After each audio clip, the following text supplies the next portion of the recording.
هذه إذاعة إرنا. المستمعات والمستمعين الأفاضل، متابعي إذاعة إرنا حيثما كنتم وحيثما يصلكم بثنا، أهلا ومرحبا بكم في مستهل البرنامج العربي لهذا اليوم الأربعاء 16 من أكتوبر. كما عودناكم مستمعي ومستمعات الأفاضل، نستهل برنامجنا معكم بنشرة للأخبار. ومن الرياض يستضيف الزميل أحمد شريف المناضل حسن آدم ليتناول معه قضايا الرعيل الأول والتحرير الأول للمدن الإريترية وتجربة الثورة في التحرير. قبل ذلك مستمعي ومستمعات الأفاضل، أقدم لكم نشرة للأخبار فيما يلي أبرز عناوينها. منظمة فنلندية تعمل على تأهيل معلمين في إريتريا. بدء محادثات السلام السودانية في جوبا. الرئيس التنزاني يعلن الرحيل إلى العاصمة الجديدة لبلاده. المستمعين والمستمعات الأفاضل، كانت هذه عناوين النشرة، وإليكم تفاصيلها من إذاعة أرنا.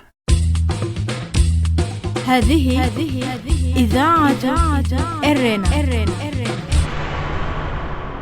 أفادت منظمة فين-إيد، والتي تعرف أيضا باسم هيئة دعم الكنيسة الفنلندية، في موقعها على الإنترنت بأنها قامت بتأهيل 1400 معلم في إريتريا، منهم 130 معلما في عام 2018، وأنها كذلك ابتعثت 7 معلمين لتلقي تأهيل عال في فنلندا.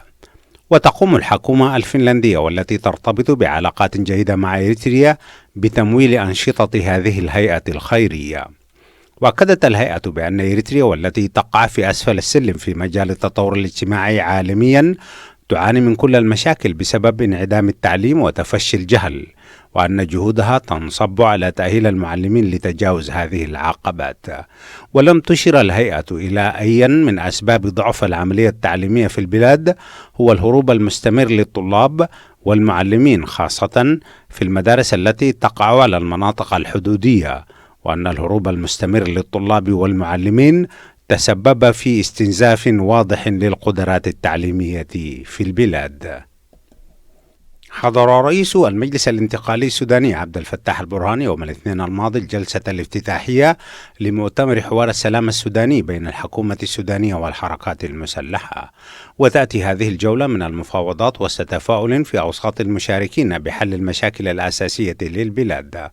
وأشار البرهان إلى ضرورة الاستفادة من تجارب المفاوضات السابقة بالنفاذ إلى معالجة قضايا المناطق المتأثرة بالحرب من خلال مخاطبة جذور المشكلة.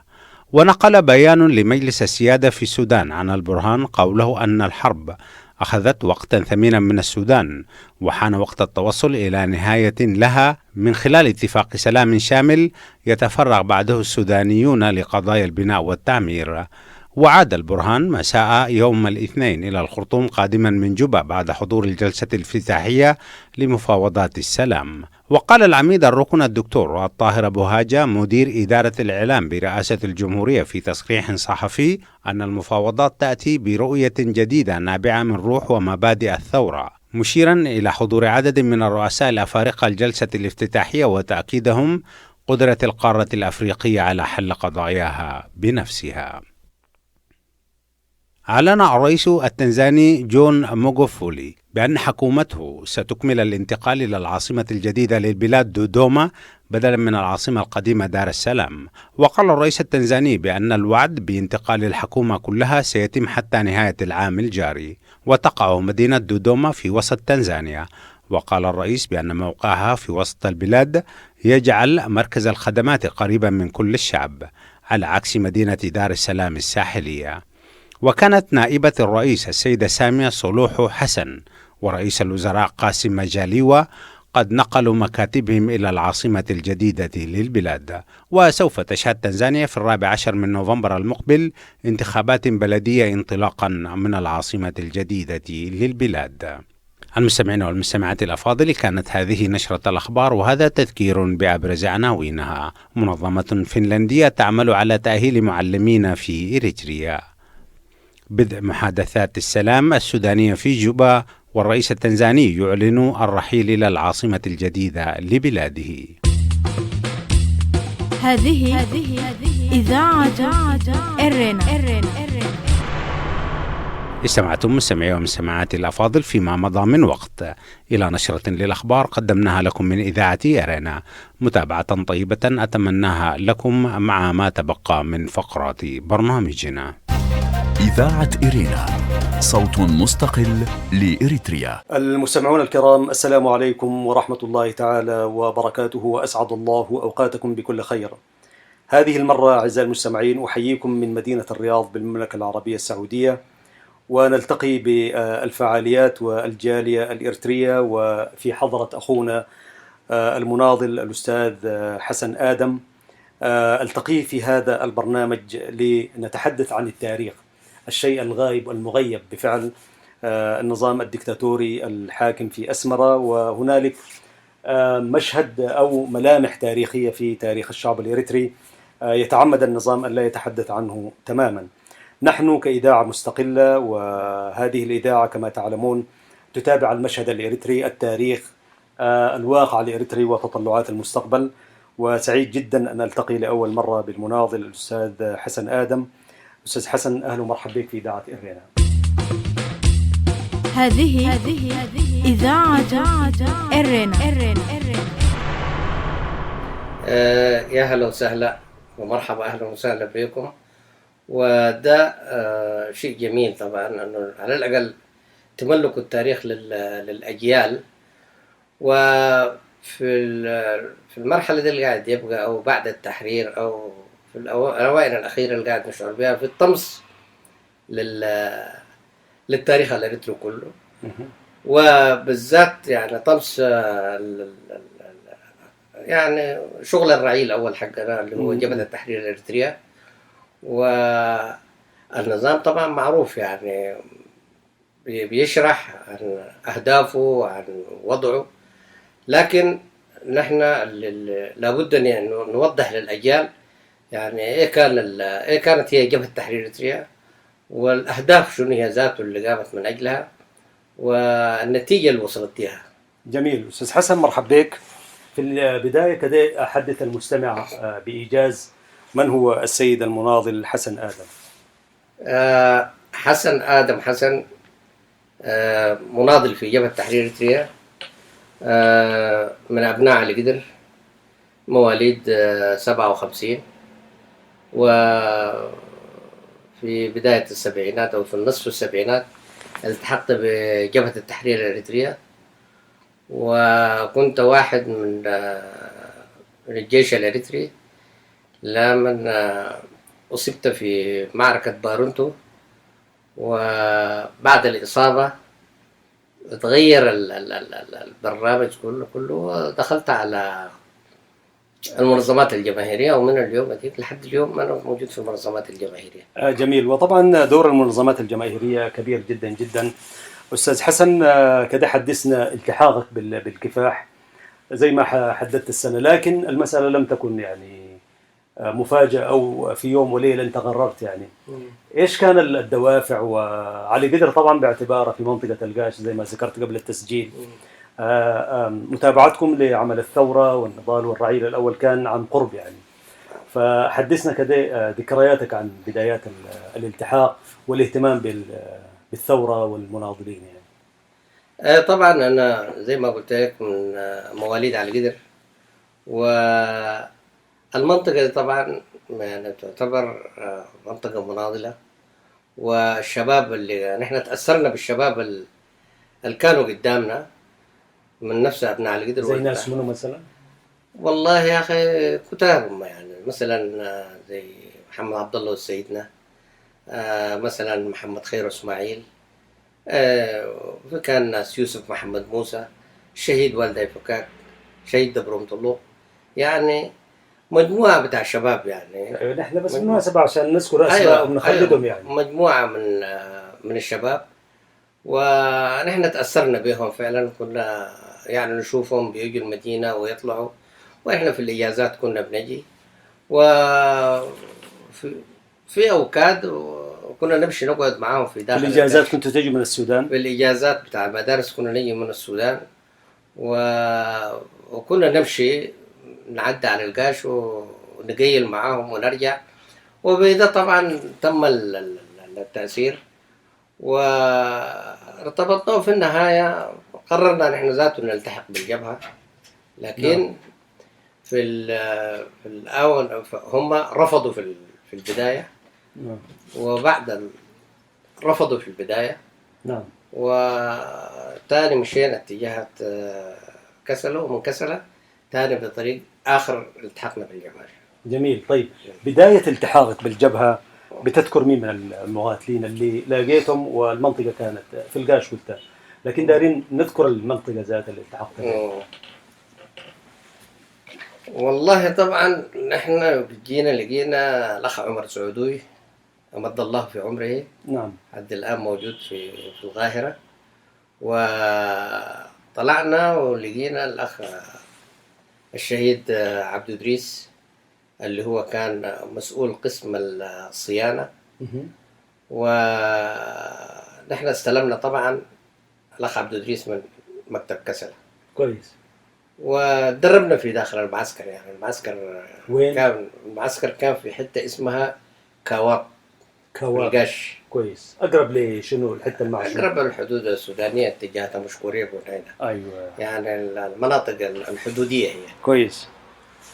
وفي المعسكر طبعا يعني كان في زي 3 فصائل، ودربنا مع الفصائل، وكان الشغل كان في داخل المعسكر، ما في الفصائل. فصيلة مين ومين تذكر؟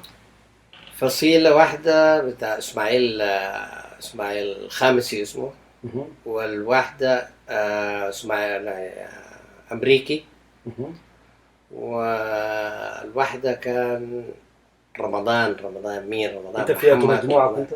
أنا كنت في بتاع أمريكا. كويس. إسماعيل أمريكا. وقصة أمريكا دي شنو؟ والله لغبوا هي لغب. سألت منها بعدين؟ والله ما سألت من الحتة دي. أنت كنت لا لغبوا بس يعني، وعرفنا أكثر حاجة كانت الألغاب يعني. صح. ما في واحد يقدر يعرف الاسم. وأحيانا كان التمويل كده يعني. أيوة، أحيانا كان ممكن تكون اسم حركية يعني. صح. وشغلنا كان في داخل جهاز التصليح، ومن الجهاز ده هو تاني تكونت الكتائب. كويس. ونحن كان أول كتيبة، وأنا كنت محظوظ يعني كونت في الكتيبة بتاع أبو رجيلة. وأبو رجيلة طبعا رجل تاريخ طبعا يعني، قائد معركة تجربة. نعم، ما في شك. وده شرف يعني أي واحد بيعمل معاه. وأيضا كان نائبه شهيد داود عثمان. نعم، رحمة الله عليه. وداود ده أخو الشهيد تمساح. نعم. أيوة. وشباب كتار كانوا من ضمن الأحياء الحين الموجودين. منصور أبو بكر موجود. بس وين موجود؟ موجود في كسلة. له التحية من هنا. نعم. له التحية. وسبحان الله يعني رجل يعني هو طبعا ضابط، ومن خريجين الدورة بتاع العراق. أيوة. دارت الدائرة والليلة موجود في كسلة. سبحان الله. حالة خلي على الله يعني. نعم، سبحان الله. وده هو المناضل حسن. أخذت دورات خارج البلد يعني خارج الميدان يعني؟ والله أنا الدورات العسكرية كلها في الميدان. والشغل العسكري ده كله كان في الميدان. جميل. أما بعد التحاق باتحاد العمال أخذت الدورات في سوريا. وبالذات الدورة النقابية دي في مركز العمال العالمي. جميل. اللي هو ده بيديك دورة لمدة سنة. جميل. وأنت تقدر في الدورة دي تقدر تجمع أكبر معلومات يعني. إذاعة إرينا، صوت مستقل لإريتريا. أيوة. أنت عارف أستاذ حسن يعني أعزائي المستمعين، لا زلتم مع إذاعة إرينا الدولية من باريس، وهذه الحلقة تأتيكم من مدينة الرياض بالمملكة العربية السعودية في معية المناضل الأستاذ حسن آدم، يتحدث عن ذكرياته والنضال.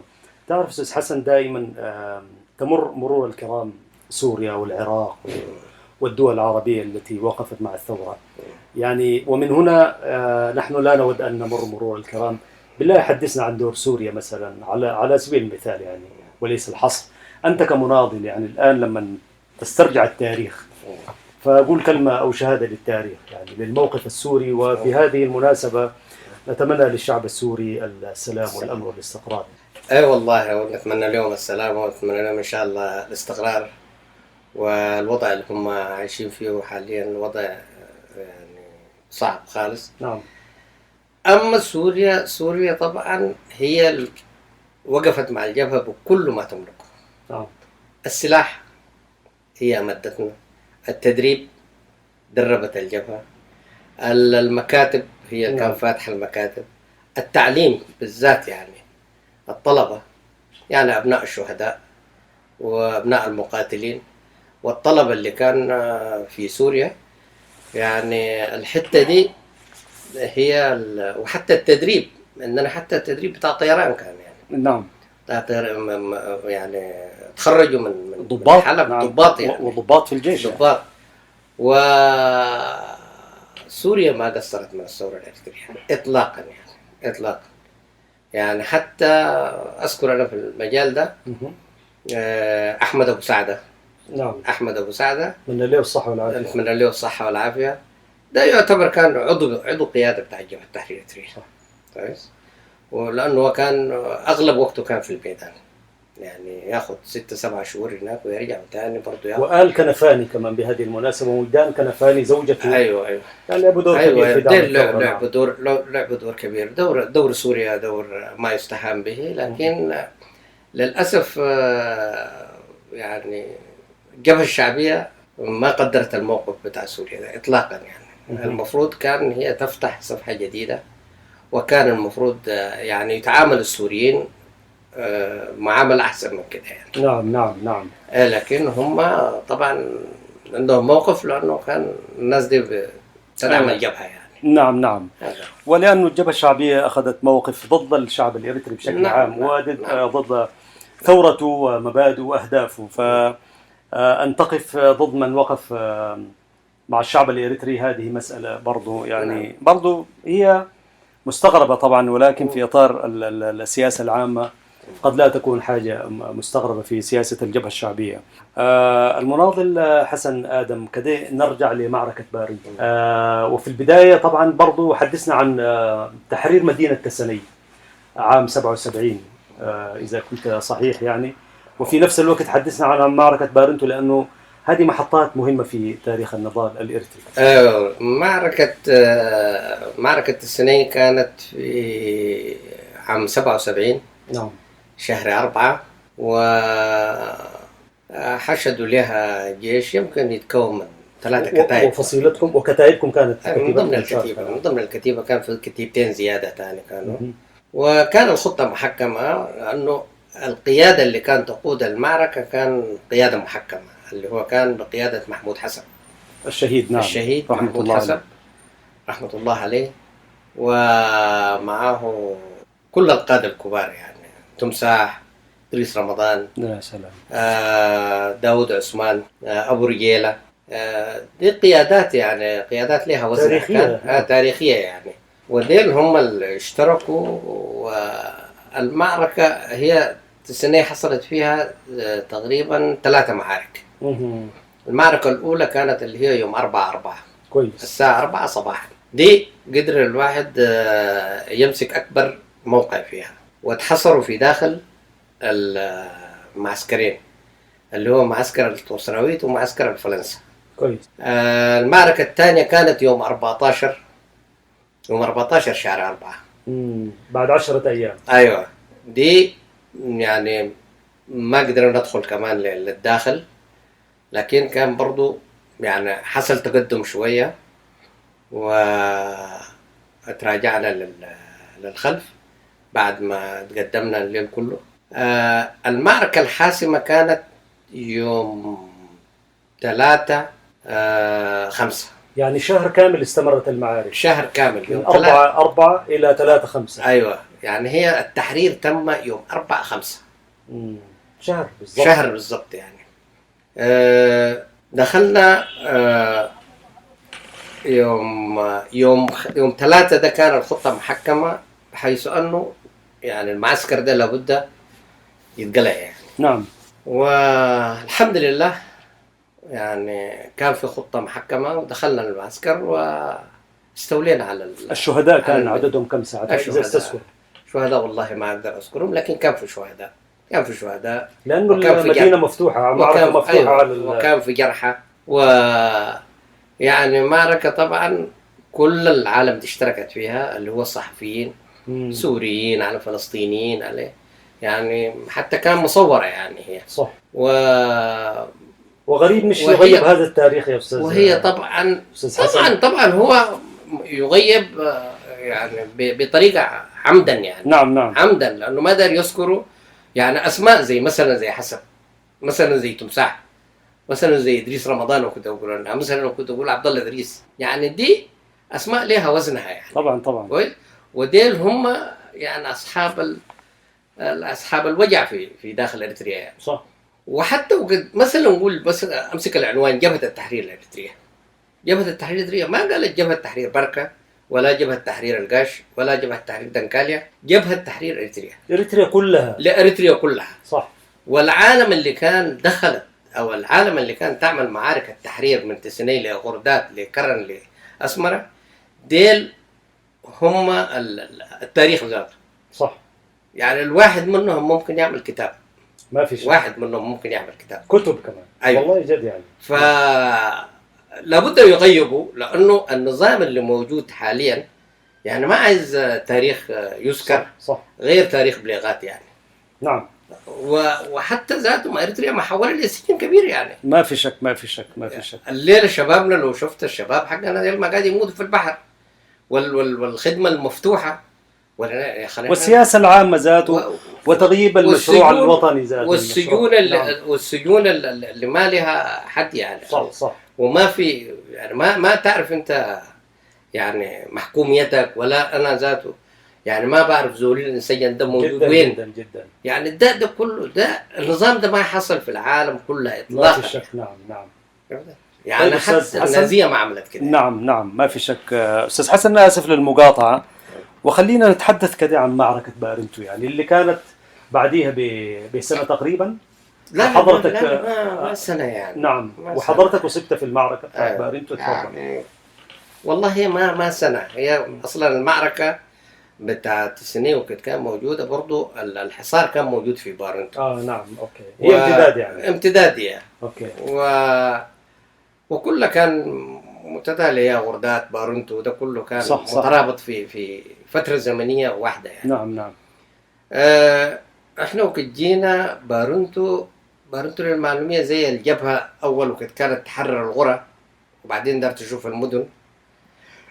الجبهة أول كانت تحرر الجبال. بارنتو ده أول المعلومية منطقة مدنية جبلية. نعم. جبلية يعني. ونحن كنا يعني نجمع من الجبال. صح.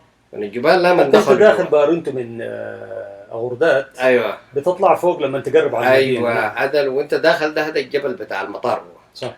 كويس. وفي هي 3 جبال مشهور تقريبا ولا 4، جبل أليشا، وجبل بريما كانتيري ده اللي كان فيه الإيطاليين، وجبل أفتيلا، وجبل المطار. يعني نحن كنا نحاول ننزل من الجبال دي ندخلهم لجوا، ودي أخذت فترة طويلة يعني. صح. يمكن أخذت شهور يعني، وكانت زي حرب فر وكر. صح. يعني من جد. وحتى الجبهة الشعبية اشتركت في المعركة دي. وأنا أتذكر في يعني أي صياغة اشتركت أستاذ حسن في قراءتك لها؟ هم يعني طبعا كانوا موجودين. هل كان مع اعتراف بالعمل المشترك؟ كان عمل تكتيك يعني؟ لا مش عمل تكتيك، هو كان أصلا هم موجودين في كرن. كويس. يعني الجبهة الشعبية كانت في كرن. صح. والجبهة كانت في غردات وفي تسني وفي بارنتو، كامل المناطق الباقية دي كلها كانت مندفرة. المناطق الباقية دي كلها كانت فيها الجبهة ما في شك. اشتركوا الناس ديل بالتحرير المدينة دي، ولكن هم خسروا فيها. احنا المعلومية بس دي عشان الحتة دي انا لابد اكدها يعني. لابد اكدها. في منطقة اسمها أفتيلا وأنيسو. اوكي. احنا كنا نجي دائما بالمنطقة بتاع أفتيلا دي، ومنطقة آمنة هي يعني. يعني نجي ناخذ معاهم يوم ونرجع، ويجونا هم برضه نمسكهم يوم ويرجعوا. لكن المنطقة الثانية بتاع أليشا كنا نتوقع أن يكون فيها ألغام. مهم. فنحن هم وكجو للأمانة يعني ايوه أديناهم المنطقة بتاع أفتيلة دي على أساس ما يقولوا الناس ده يدخلونا باتجاه الألغام. يا سلام كويس. نعم سلمناهم المنطقة دي قلنا لهم هذاك والمعسكر وانتوا تدخلوا بجاي ونحن ندخل بالاتجاه الثاني. احنا دخلنا باتجاه ليش؟ لأنه كنا نتوقع يكون في ألغام كويس. عشان ما يقولوا الناس دخلونا في الحتة دي. والحتة اللي كنا نخاف فيها برضو قالوها هم يعني. نعم الحمد لله احنا جينا بجاي وما لقينا ألغام، ما لقينا أي حاجة ودخلنا على الجبل. كويس. هم من هناك دخلوا المصيبة حقهم هم طبعا يعني بيدخلوا بكميات كده يعني. والأسوبيين كانوا متمركزين وضربوا يعني. كويس. ضربوا لحد وهم كمان يضربوا فيهم لحد ما جو.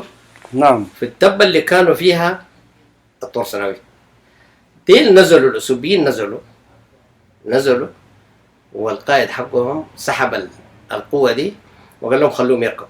طيب أستاذ حسن خلينا نجي في الحتة دي على أن نكمل معك الحديث في الحلقة القادمة من هذا البرنامج إن شاء الله. إذاعة إرينا صوت مستقل لإريتريا. أعزائي المستمعين هذا كان محدثكم المناضل الأستاذ حسن آدم من مدينة الرياض بالمملكة العربية السعودية، وهو عضو قيادي في جبهة التحرير الإريترية منذ بداية الكفاح وحتى اليوم. كان معكم في المقابلة أعزائي المستمعين محدثكم أحمد شريف، وتقبلوا تحايا الزملاء فتحي عثمان وبنيام سمعون على أن نكمل الحديث معه في الحلقة القادمة. السلام عليكم ورحمة الله. هذه إذاعة إرينا. المستمعين والمستمعات الأفاضل، أهلا وسهلا بكم مجددا. وفيما يلي أقدم لكم تذكير بأبرز ما ورد في صدر نشرتنا الإخبارية لهذا اليوم. منظمة فنلندية تعمل على تأهيل معلمين في إريتريا. أفادت منظمة فين إيد، والتي تعرف أيضا باسم هيئة دعم الكنيسة الفنلندية في موقعها على الإنترنت، بأنها قامت بتأهيل 1400 معلم في إريتريا، منهم 130 معلما في عام 2018، وأنها كذلك ابتعثت 7 معلمين لتلقي تأهيل عال في فنلندا.